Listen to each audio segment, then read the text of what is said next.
What's up, ladies and gentlemen? My name is Clockwolf. Oh! And welcome to my review of Gunpoint, a sci-fi noir themed 2D stealth puzzle and light strategy game that was released on Steam in mid-summer of 2013. It was developed and published by Suspicious Developments, a small development studio run by one man named Thomas Francis. The following review will show the core gameplay mechanics and avoid any major spoilers for the story. Also, I'll be using footage of levels in the main game as well as some levels I downloaded from the Steam Workshop to try and avoid gameplay spoilers.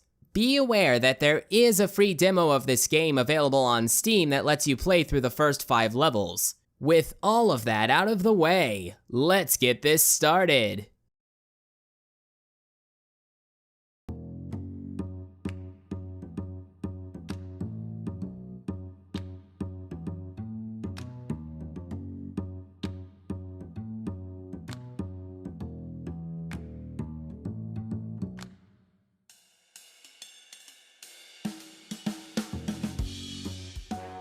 The game's intro has the main character named Richard Conway accidentally jumping out of a 4th-story window and face-planting in the lobby of a neighboring building, which is always a good start, establishing early on that you don't take fall damage and setting up the events of the game's story. Without spoiling anything, the story itself is a parody of the noir genre, and is nothing special, but the dialogue between the various characters is charming and funny.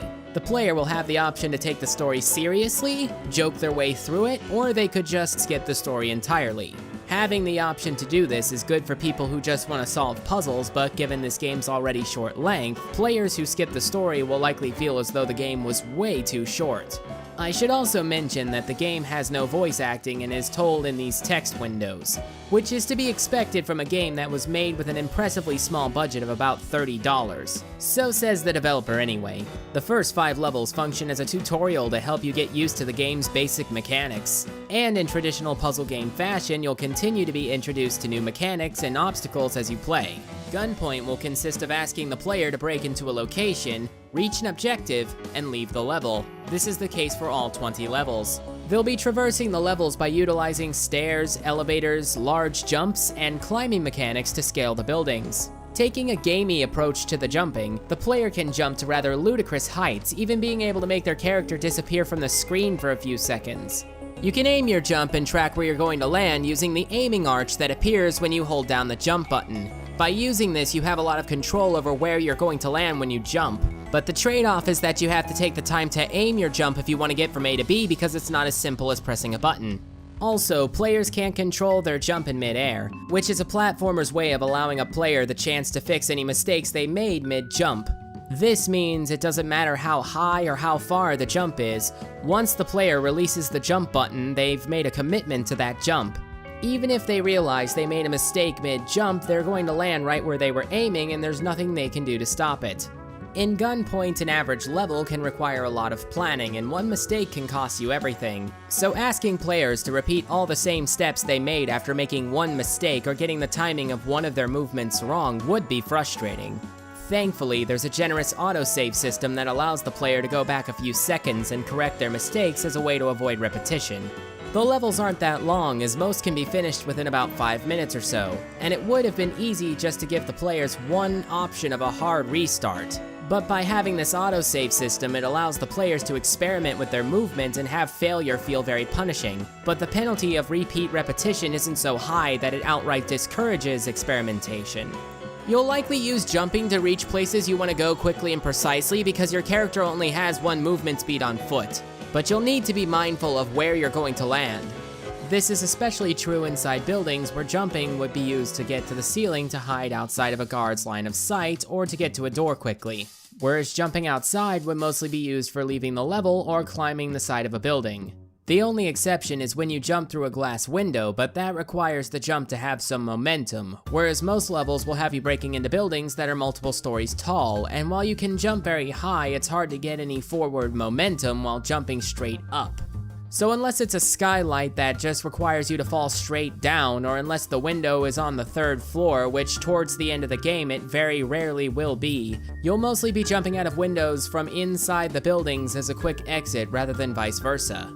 Your character can grab onto every surface, climbing on walls and ceilings both inside and outside of buildings. And combined with the jumping, it makes for a very empowering form of movement to traverse the levels with. But Gunpoint isn't about platforming, it's about strategizing and puzzle solving. The movement is just there to allow the player to do those things in a more supplementary fashion. Elevators and stairs are another way of navigating buildings, and they have their own advantages and disadvantages. Elevators are, ironically, slower to use than stairs, but on the flip side, the player can use the elevator to hide from a guard's line of sight. Whereas stairs, again ironically, are faster than elevators and make no noise when using them, but you can't use the stairs to hide. Stairs and elevators in architecture are meant to be a way to navigate a building or skyscraper quickly and easily. This isn't the case with Gunpoint. In fact, the geometry in buildings doesn't seem to make any practical sense, with confusing staircase, elevator, and floor layouts. This is probably to help accommodate the puzzles and RTS elements, since the game is 2D and the camera is zoomed way out and can be moved freely around the level. The player can see the layout of the whole level right from the start. Unlike traditional stealth games, Gunpoint never attempts to surprise the player with what they're walking into, showing them every objective, locked door, guard, camera, and possible entry point as soon as they load into the level, allowing the player to plan their route around the guards to the objective and to the exit from the starting point.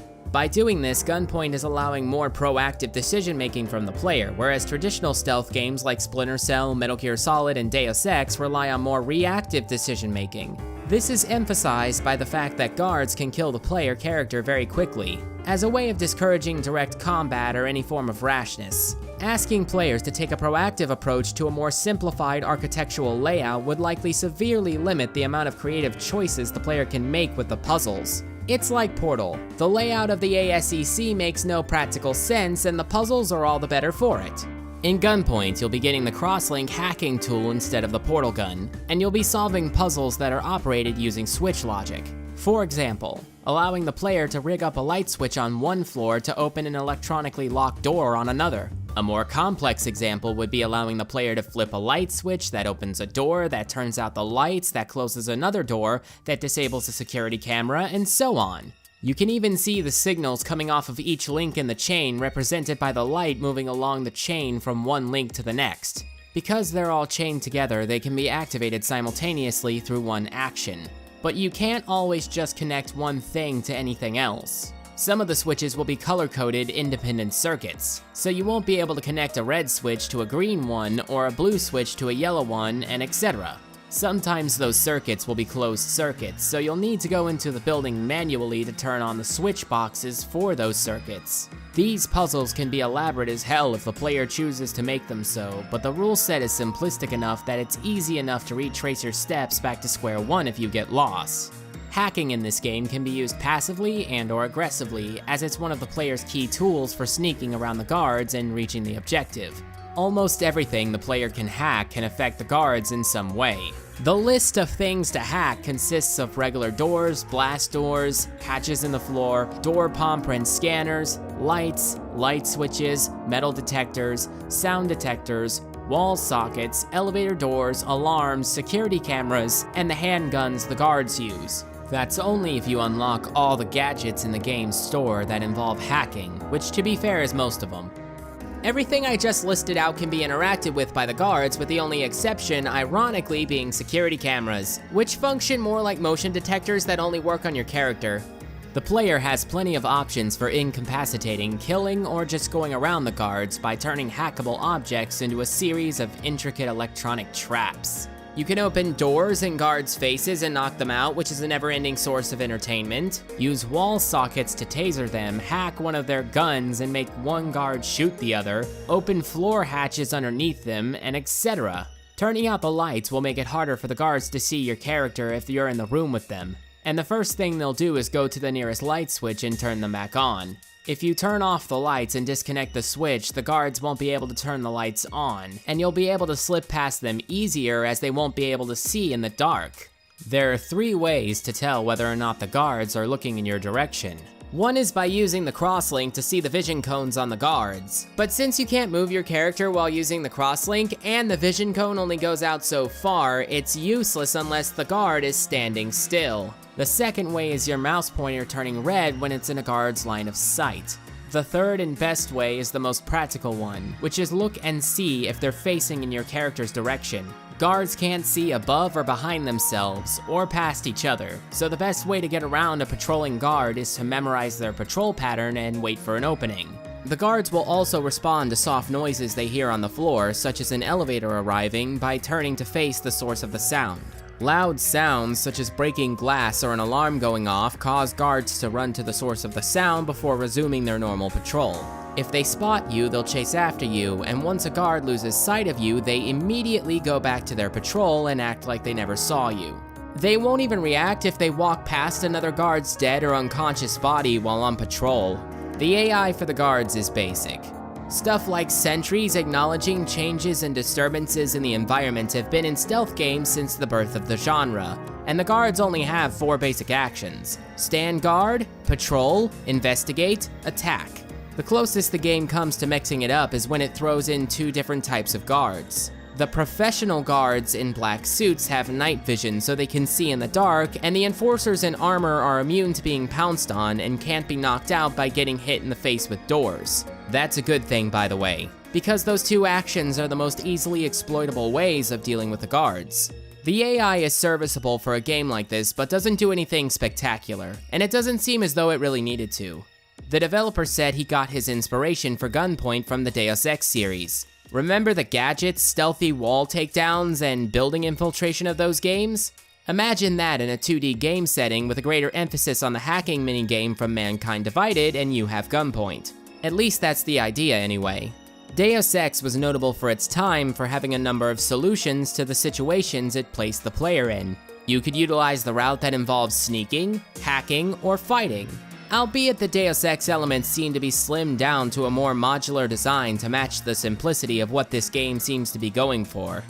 As for the puzzles, they aren't all that challenging, not all by themselves at least. And that's because logic switches are very easy to learn, being beginner's electronics 101. Except in this case, everything is streamlined and color-coded, making it way easier. A lot of people say that puzzle games and stealth games are the same thing, and while they do have several elements in common, they tend to have a few key differences. Avoiding the TLDR. The biggest ones are how dynamic the challenges are versus the agency of the player. Or to put it another way, puzzle games usually consist of asking players to provide a finite answer to a problem using critical thinking. Puzzles are problems with optimal answers, and if it has other solutions, they're all either variants of that optimal answer or specifically worse.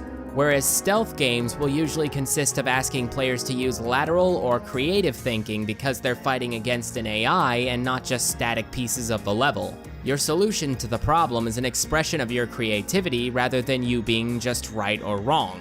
As for Gunpoint's emphasis on proactive decision-making, that's an element that's more in common with strategy games, and Gunpoint is a strategy game, at least ostensibly. But what needs to be kept in mind is that in gaming, terms like puzzle, stealth, and strategy are all connotations, and they're meant to be taken literally without being too specific.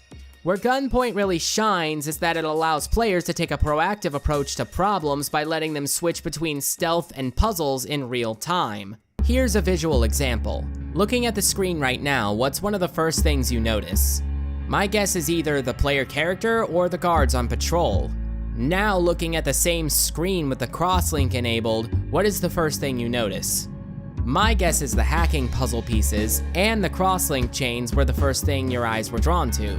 When the player is using the crosslink, they can't move their character, so they'll need to hide to avoid being seen by the guards. The whole screen also fades into one color palette, so the player character and the guards end up fading into the background, and the puzzle pieces become the main focus. By doing this, the game is switching the player's attention over to the puzzles. And the screen isn't the only thing that changes. The soundtrack in this game was recorded twice, so that it changes from a jazz noir theme to a synth techno theme when you switch to the crosslink.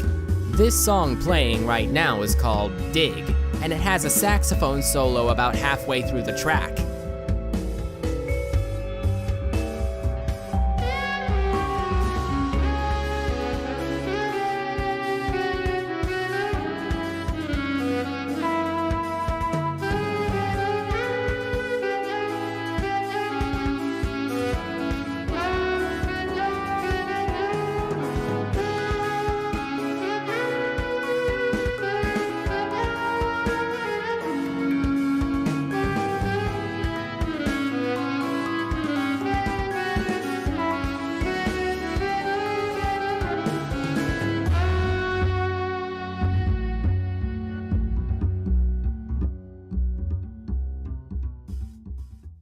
This is what that same saxophone solo sounds like when you use the crosslink.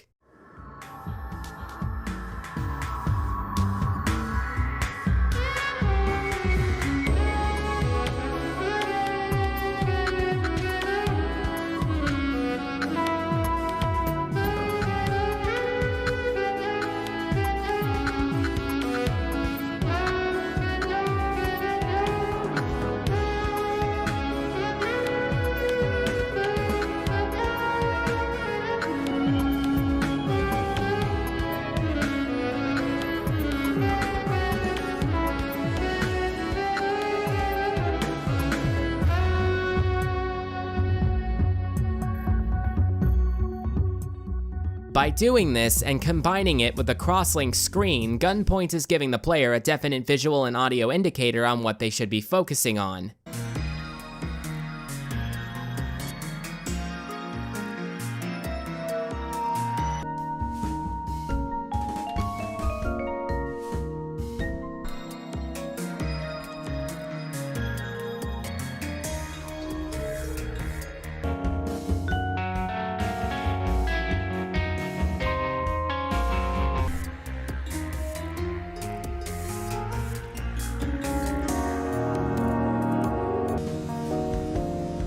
The soundtrack switching back and forth is a great way of showing off the pacing of the game and complementing both aspects of it. Hacking puzzles are slow and methodical, whereas sneaking and hiding from guards is fast and sleek.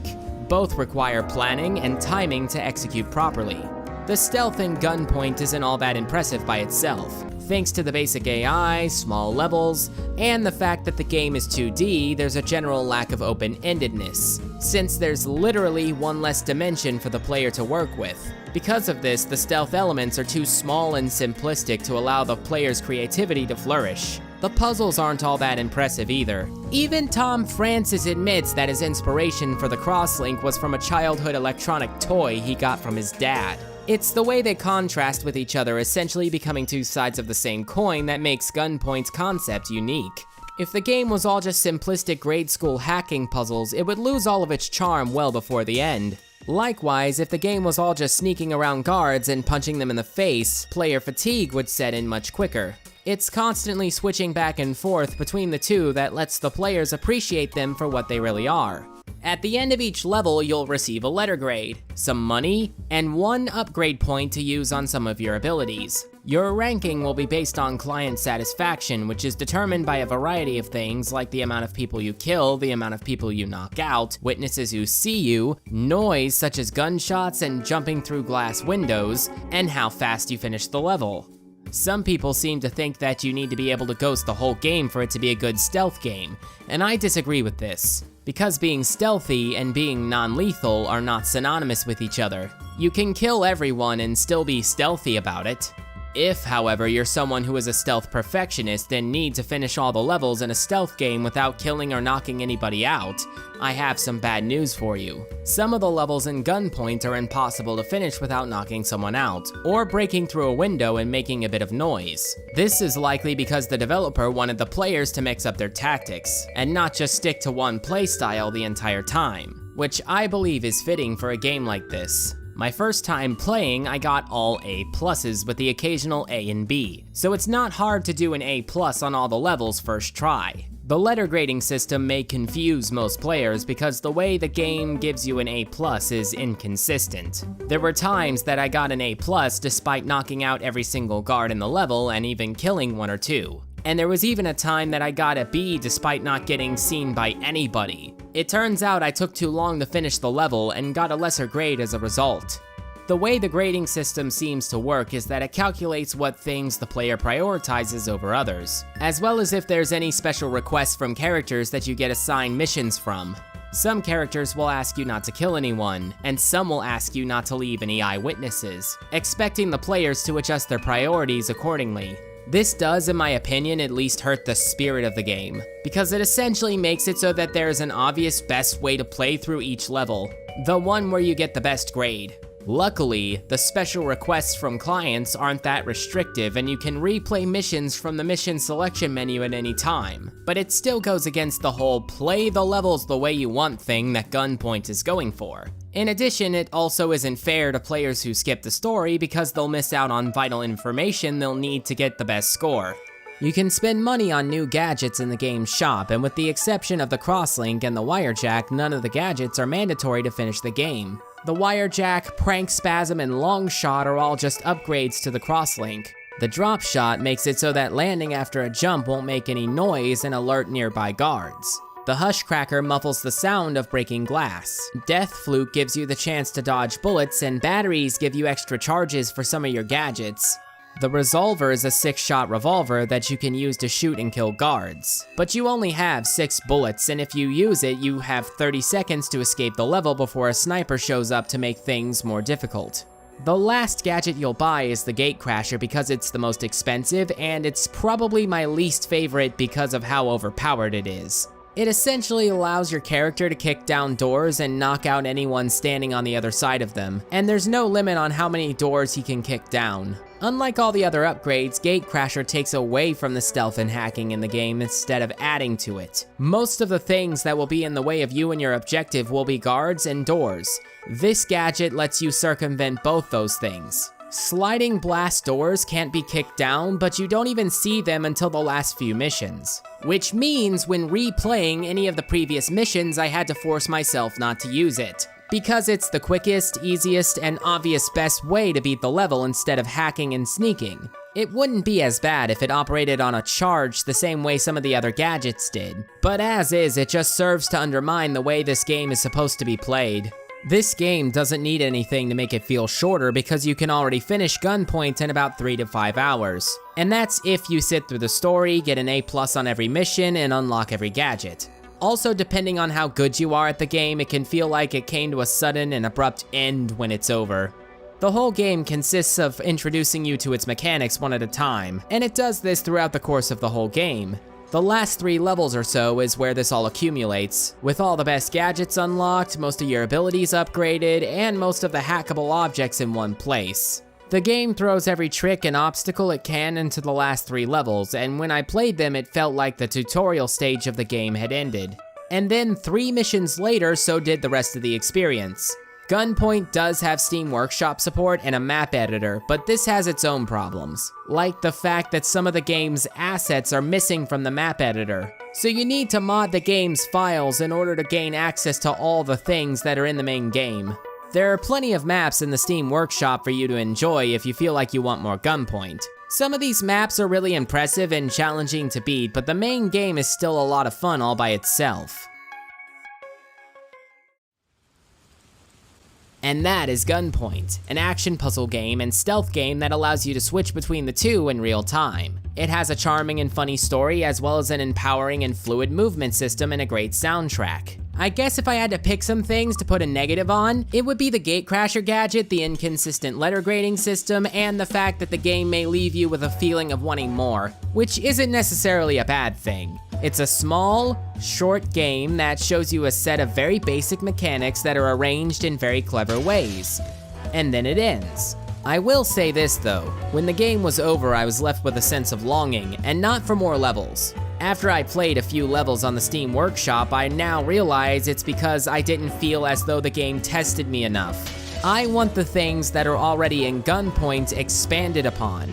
I would love to see how this game's premise would work on a deeper system with much more things to hack, more enemy variety, larger levels, and better AI. Something that we would only get if Tom France made a sequel. I don't know if we're ever going to get a sequel to Gunpoint because Tom France already says that he doesn't want to work on it. But if we do, then I hope it expands on the ideas that the first Gunpoint has by using it as a baseline and then working up from there. However, whether or not you feel as though you got your fill from what the game has on offer is up to you.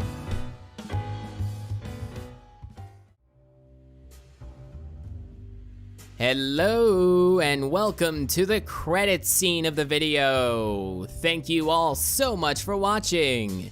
Oh, this video took me a long time to put together. Oh my gosh. This video was relatively short. It should not have taken me this long.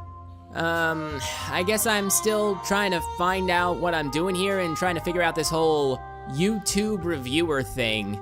All of July was like a really crappy month for me, so, you know, there was that. And also I was trying to juggle like 3 different scripts at once, and I found out that I can't do that. I've never been much of a multitasker.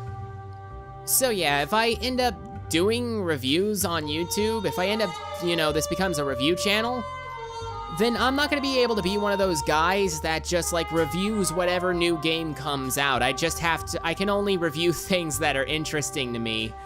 Again, I'm still trying to figure out what I'm doing here. Right now I've been enjoying, you know, the reviews and talking about games and stuff. I just like talking about games, you know? Games are fun and they're fascinating. Anyway, yeah, so this month has been really crap. That's why it took me like a really long time to put this video out. I already have an idea of what I want to do for my next video. My next review that I'm gonna do is gonna be around a puzzle game. A pure puzzle game that focuses on sound. Oh, by the way, I've actually been playing Tom Francis's other games, and they're actually pretty fun. Morph Blade and Heat Signature. And yeah, I've been having a lot of fun with those. And yes, I know I called him Tom France, not Tom Francis. I'm an idiot, you'll have to excuse me. But yeah, I've been playing Heat Signature and I've been playing Morph Blade. They're pretty good. Morph Blade is something that I've been playing on and off when I'm not playing other things, and Heat Signature, that game is long. If there is a review on Heat Signature in the future, it's gonna be a long ways away from now. I'm gonna have to play the hell out of that. And it's gonna take me a long time to experience everything the game has to offer, as it were. But yeah, my next video shouldn't take anywhere near this long to make, and it should be out before the end of the month. So I will see you then, I guess. Anyway, thank you all for watching! Oh! If you like this video, make sure to like, comment, subscribe, and I will see you all in the next video.